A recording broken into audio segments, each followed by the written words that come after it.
That was a good nap. All right, yeah, there we go. Just chilling out, having a good old time, all relaxed, just the way that you should be when you're flying. Welcome to the superpilotish channel. My name's Graham Wilson, and today I'm in my nice warm basement, talking about 5 things that you don't have to worry about. so, yeah, and yesterday I did my extra special my bonus live stream down at the river, and I ran out of data on my phone. It's like I was bragging about how awesome I was doing it, and then of course you count your chickens before they hatch, and so it was also really funny. I thought that I went to go blow my nose, and that's the exact moment that I stopped recording. But but it was funny because I kept on going, answering some of the questions in the chat, but I didn't know that the thing ended. It was like, yeah, okay, now, geez, you just got to keep buying. When it comes to cell phones and data and YouTube stuff and cameras and microphones, man, you just keep spending money and money. But anyways, enough about that stuff. I'm going to talk today because I was thinking about um, it's going to be holiday travel. Like for me, I'm thinking as a Canadian, okay, people are going to be doing stuff for Christmas. But then I was also thinking there's a lot of holiday travel going on in the United States. Oh, hey, Jordan. And hey, DH Pilot One. No problem, Jordan. You can take off and take a nap after your pancakes all you want. So, but thanks for showing up. And yeah, so I was thinking about a few things that if you're going to be doing your holiday flying between, American Thanksgiving and Christmas, some things that maybe you don't have to worry about. Now, I did do another video about this. It was a while ago, but so some of this might be repeating, but I'm pretty sure some of this is not. Okay, and I got my marker here. No whiteboard. But I got something better, the cardboard, of course. Here we go. Yeah, I went to the grocery store the other day. I said, "Oh no, I don't need a bag. I can use that box over there." And yeah, the one grocery store we go to, they get rid of all their boxes, and so I'm gonna have a pretty good supply of cardboard here pretty soon. So I'm gonna go 5, 4, 3, 2, 1. And this isn't really in any specific order of importance or anything like that. But maybe some things that you might not have heard of. And well, let's see how we go here. So number 5. I think I might have mentioned this before. And so let's just say you're going to come in and land at some runway.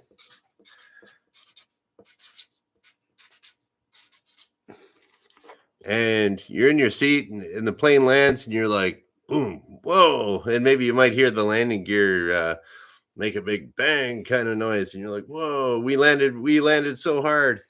And no, you didn't. So, talking about your number 5 hard landing, it's the airplanes are designed to take an incredible amount of punishment on the landing gear if it's done in the right technique. And so, I mean, it's just it's almost impossible to break these things. You might bend them a little bit, but you're not going to break it. And so the and actually, I'll tell you a little story about hard landings and just little airplanes. And even for little airplanes, they can take a lot of punishment. There was one time when I was learning how to fly, and I did this landing, and when you start off, you're not that great, So I did this one landing. I was flying solo, and it was just after I'd gone solo, and I did this one landing. It felt like I was falling out of the sky, wham, and landed it really. I thought it was pretty hard, so I was like, "Oh, should I tell the mechanics about it? Should I do that?" And the correct answer is, yeah. If you have anything to worry about, yeah, definitely go do that. But I didn't. I was like, "Oh, I don't want to tell anyone." So it was kind of on my mind. And then I talked to this one guy that was in third year, just about to graduate from the school.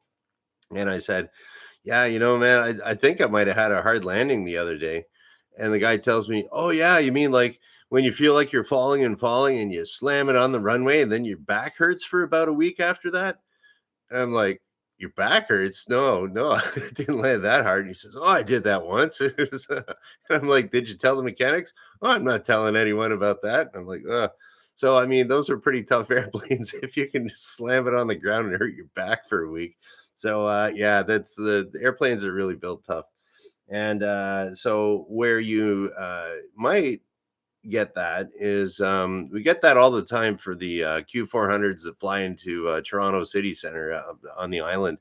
It's a pretty short runway, and so whenever there's a short runway, the pilots will want to plant it on there a little bit more firm, as we would call it. We wouldn't say slam it on, but you want a nice firm landing to get that on there, so that what happens with where's my training aid? I got to get the old KD12X out here again to talk about it. There we go. So when you're coming into land, your wings are producing lift, okay? And then this doesn't have any landing gear on it, but we'll imagine some wheels. And so you're going to come in, you're going to land. Here we go. Yeah, okay, here. Boom, you just touched down and your wheels just touched, but you're still going pretty fast. So your wings still are carrying some of the weight. And then what you have to do is as you slow down, the weight transfers from the wings to the wheels underneath. And once you get all that weight on the wheels, then your braking becomes effective, which is helpful for a short runway. And so that's why you would want to plant it, get the weight onto the wheels quicker, and then you can stop faster. And the same thing goes for if you have a wet runway. So if it's raining or you got a short runway you're coming into, you can kind of anticipate that it's going to be a little bit more of a firm landing, but they're not going to break anything. So that's that. Hard landing, don't worry about it. And then I was working, I did my instructor rating with a guy that was a retired 777 captain. And he said the hardest landing he ever did was in, I think he was flying a, I forget the name of the aircraft, but it was Airbus. Anyways, I forget the exact make of the aircraft, but it was a big airliner. He'd been flying that for years. And he did this really hard landing, he thought, in Los Angeles. And so he thought, oh, geez, I better call up maintenance and find out what's going on. And hey, Wrench, hey, Shecky. So he called up the maintenance guys back in Montreal, and they said, no, you didn't have a hard landing. We would have found out about it if you did. So what happens is if the planes do have an actual hard landing where something's damaged, or basically there's a G meter, and if you exceed this many Gs, it'll fire off a message to the maintenance guys back in wherever the home base may be for the airline, and they'll tell the dispatchers immediately not to dispatch the airplane until a mechanic can take a look at it. So, and that's actually done, I think it's done via satellite, actually. So it's pretty, and yeah, and I've heard from other pilots too, if you're an airline pilot, like if you exceed any little speed by like 1 knot, or especially for flaps, if you overspeed the flaps by like 1 knot, it's instantly fired off, and they're gonna get a text or a phone call before they even leave the gate, before they even get up to the gate. So that's that. Another thing that Wrench mentions here too, that you could check 121.5 to see if you've activated the ELT. Yeah, you can do that. If you have a little airplane, the emergency locating transmitter transmits on 121.5 megahertz, I think it is. Don't quote me on the megahertz or kilohertz, but it's 121.5, and then all the airlines that are flying around, they actually monitor that, so that if a little airplane or any airplane basically crashes or has a hard landing, it transmits to everybody. Airline people can help you out and stuff like that. But yep, you can check that out, Wrench. Some people like to do that. Okay, number 4, I got, this is what you always see in the movies, and rapid. Okay, I'm running out of room. Okay, we'll say rapid depress. You're not going to get rapidly depressed, but if there's a rapid depressurization, so that's where in the movies you see that. Oh my gosh, the guy shoots off a gun, the window gets blown out, and everyone's getting sucked out the window, even the fat guy, and it's like that does not happen at all. Okay, and then uh, and then you're thinking about like in the United States, if you're flying well, if you're ever flying into Washington D.C., there is an air marshal on your plane with a gun, and so but you won't know who he or she is. They're that good. So, like, if anything, say there was a little bullet hole, I don't know, like you shoot through some aluminum, and it's like, well, that's pretty big. That's like a 50 cal, but no, you got like I don't know, it's probably about that big, at a 9 millimeter. Anyways, you get a little tiny hole, and then it just means that the thing that compresses the air for the pressurization, it just has to work a little harder, and you're not losing anything. So, oh, hey, Travis. Yeah. So yeah, if there's a bullet hole, I think you got way more things to worry about if there's a gun on your plane going off than depressurization. And then even still, if you look at like the doors that are on the airplane, next time you see how they actually close the doors on your airplane when you're flying, you'll see that they kind of have to move them in a funny kind of way. So that the way that so even if you do manage to open the handle in flight, the pressure from inside the it's kind of like you're flying around in a pop can basically, where there's pressure inside the pop can. If you shake it up, it'll want to come out. So that's the way the air is in your aluminum tube pop can airplane.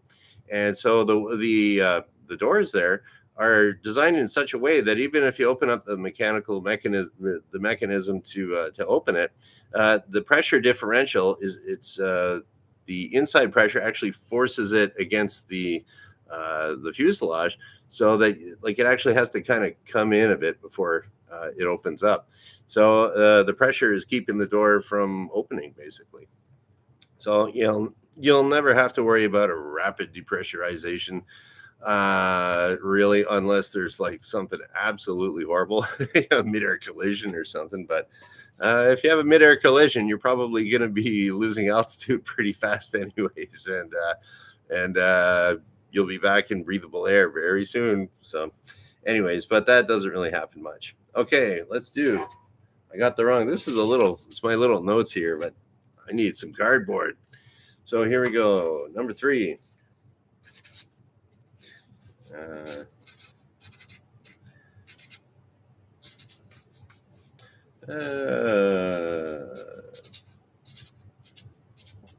Here we go. Let's just say you're going to be landing and you are coming in over the water, approaching over the water. You are in the approach phase of flight. And yeah, so if you're coming in over water, now that's I guess the first time I was thinking about that is I guess the first time I flew to Miami years ago when I was a teenager.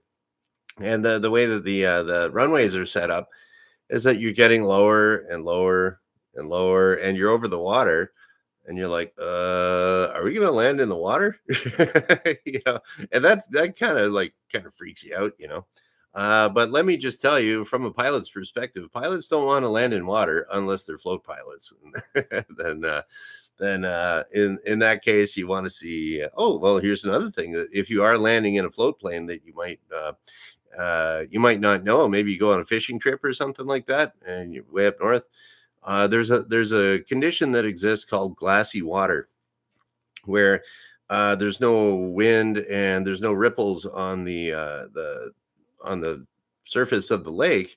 So they call it looks like glass, and it's really really hard to and pretty much impossible to judge your distance over that.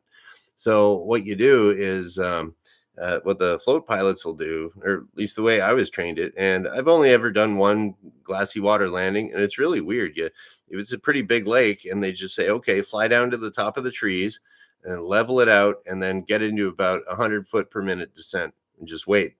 So like, okay, so you burn up a whole lot of lake saying like, okay, am I down yet? Am I down yet? Am I down yet?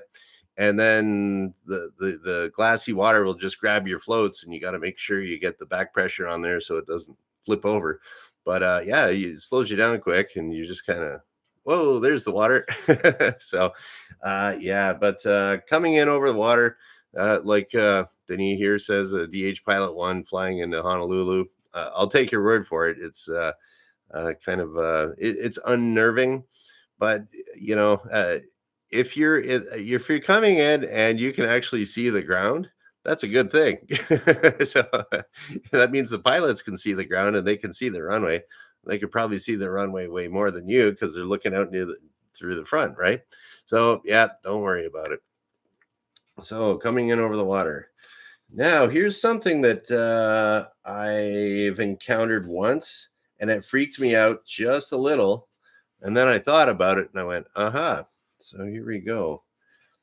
This is for if you're flying a plane like a Dash 8 or Dash 7 or what else they got there. Anything that's got those two propellers on the side. So here we go. And especially if you're sitting really close to, if you look out and it's right there, or maybe you're just in front or just behind it, you could get this. And it is, let's make it a cool. All right, we're going to call it an ice bang. Okay, so what's an ice bang? Whoa. So you're sitting there, and it's actually a good thing. You can be sitting there where the propeller is like a Q400 or whatever flies into Windsor here and other places. It'll be at your smaller commuter airlines. If you have a jet, this won't happen with a jet airplane. If you're sitting right next to the propellers, what can happen sometimes if you're descending through cloud or even climbing through cloud, ice can build up. There's ice can build up on your wings. It can build up on the tail. It can build up on little antennas. It can also build up on your propeller. The propeller basically acts like a wing, except it's going around instead of going this way. And so they design them basically like wings. So the ice can build up on the leading edge of the propeller, just like the leading edge of the wing. And usually these airplanes will have anti-ice or de-icing systems there to make sure that ice doesn't build up, so you still get the same thrust off of your propellers. And so what can happen is that maybe that's working fine, and then all it takes is for like the speed to change, the temperature to change, because as you get lower, it's going to get warmer. And now if there's a little bit of ice built up on there, it's going to melt, and you might have an ice chunk just flying off the propeller. And if you're sitting right there, it'll hit the fuselage and it'll wake you up. So I heard that once. It was kind of like, and it was like, and you can quote me on that. So yeah, and so it'll hit the fuselage because it just sprays off the side, and not a big deal. It's specially reinforced for that, and I think that it's not going to hit your window. And so you might hear that if you're, I don't know, going through cloud, climbing, descending. If you are sitting right next to the propeller and you hear a bit of a bang, no big deal. And usually, if there is anything on an airplane to worry about, the pilots will tell you to worry about it, or the crew. So, and the last thing I'm going to talk about today. Okay, number one. Here we go.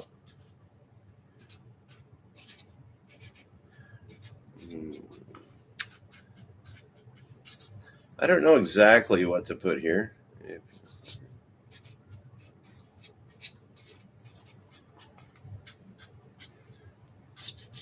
Okay. I just had just enough cardboard there. So here we go. If you've heard about this type of crash before, if you've heard about it, no problem. Because the way that happens, like let's just say there's you're doing what you really shouldn't do before you go on a flight, and you're watching YouTube crash videos all the time. I don't know. Pilots like to watch those things all the time, so we can just say, "Oh, I would never do that." Well, what happens is, like, with any of these airlines, especially for big airline crashes, is that anytime that a company, there's some accident or serious incident with a jet, or like any airline, they have procedures in place where, okay, after that, they find out the root cause. Okay, what was wrong with it? Was it a lack of training or something mechanical? There was a little while back there. What was it with those 737 Maxes or whatever? And it was that was a something that they've worked on. So if you've heard of it and it's been out there for a while, pretty much every airline in the world flying that type of airplane has trained to recognize that, or maybe there's different procedures that have been written to mitigate that happening in the future. You can't stop everything from happening, but okay. I just read it. Checking out a few little things here. You guys are joking around. Cool. That's what this place is for joking around. And so, so if you've heard about it, don't worry about it. They've already got it covered. So here we go. So let's go over five things to not worry about. And then if you got any questions, I can ask them. So number 5, don't worry about if you have a nice firm landing. They meant for it to be that way.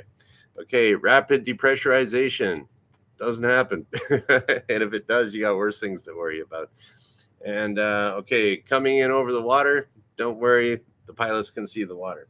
And that actually means like it's good weather. So I mean, if it's all foggy and stuff, that's probably a little trickier, and you might have to go around a little. If the weather's bad, there's a little bit more concentration going on in the cockpit. Ice, bang. Okay, don't worry about the ice. Whoa. It's not going to damage the airplane. It might take off a little bit of paint, but they also thicken the fuselage there so it can handle it. And if you've heard about it, it ain't going to happen to you.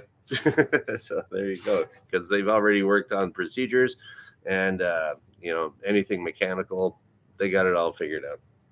So that is about it for today. Nice and warm here down in the basement. Okay, so I'm just gonna go check out some of these little questions, or what else we got here? Statements, questions. Da-da-da. Okay, and I don't see any direct questions here. And hello, Vanessa Kitty again. You caught me right at the end here. So, okay, that's about it for today. We're going to shut her down. And like yesterday, I tried to end the stream again, and it was like, it wasn't ending. And I had to come home and like force close the thing. I don't know. Eventually, I'll get that on the location thing all figured out. Or I could just spend a bunch of money and get an iPhone, but I'm cheap. I don't want to pay that money. So, okay, everybody, thank you very much for showing up today. We're going to shut her down. So thank you for watching. Bye.